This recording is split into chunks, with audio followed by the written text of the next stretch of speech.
प्रार्थना गर्नुपर्छ भनेर भन्नुभयो। अनि त्यसै गरी अनि विगतमा घटेको गल्तीलाई चाहिँ हामीले भुलिदिनुपर्छ भनेर के गर्नु भाइले भन्नुभयो।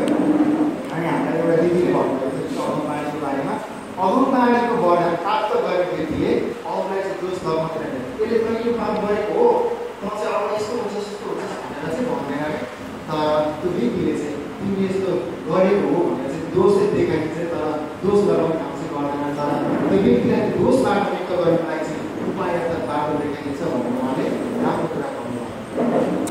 नम्रता भन्ने कुरा चाहिँ पवित्र आत्माको फल रहेछ भन्ने कुरा मैले थाहा पाएँ भाइ भनेर भन्नुभयो। अनि बितेको पापलाई चाहिँ मैले जस्तै गरी हामीले चलायौँ भनेर हामीले सल्लाह गऱ्यौँ हो, हामीले चलायौँ। अब त्यस कारणले गर्दा चलाएको कारणले गर्दा चाहिँ अब हामीले चाहिँ त्यो पापबाट छुटकारा पाएको हामीले महसुस गऱ्यौँ, हाम्रो ग्रुपले महसुस गऱ्यौँ।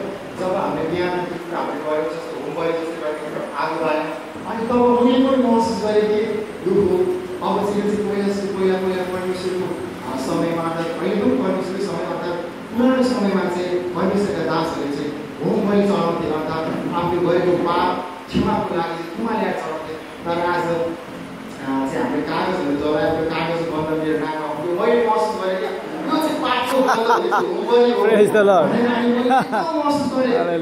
एकदम धेरै बासना आइरहेको थियो, त्यो पापको बासना मैले महसुस गरेँ।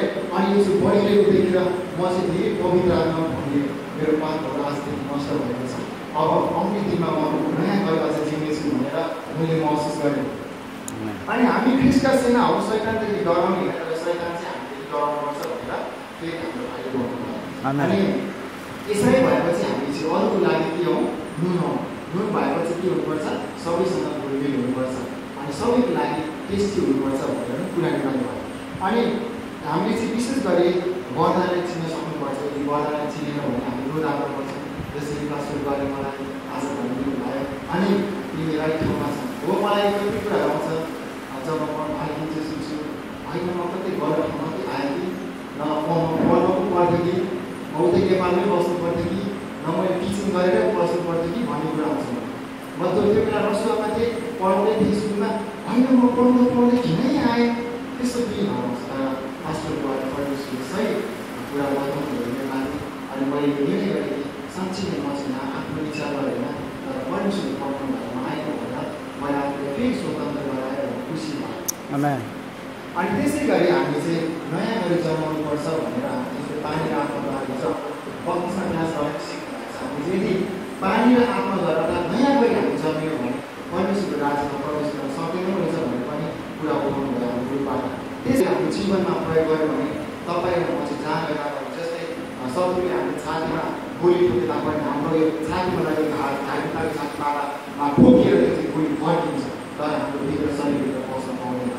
तपाईँले हामी पनि यहाँ ट्याङमा गर्छ, विश्वास ट्याङमा गर्छ, यहाँ ठोकिन्छ, ब्लक भएर फर्किन्छ। यदि हामीसँग विश्वासको हात छाती बाँधा केटी छैन, अहिले मास्टर गर्नु भन्दा जस्तै खुस्किन्छ। मैले योबाट धेरै आशिष पाएँ आज, हामी धेरै आशिष पाएँ। अनि कताकोसँग मैले महसुस गरेँ, म पनि पाइसँग रोकिरहेको थिएँ। अनि मैले पाइसँग बसेको भने चाहिँ जस्तो महसुस गरेँ। अनि मैले अझ त्यसपछि उहाँले जब त्यो भन्नुभयो मैले फेरि टाइट गरेर बसेँ। आमेन आमेन आमेन। अनि पास्टर गरे धेरै धन्यवाद। धन्यवाद तपाईँलाई पनि। आशिष धेरै पाएको छु जुन चाहिँ हामीले बताउन सक्दैनौँ है। आस्थानले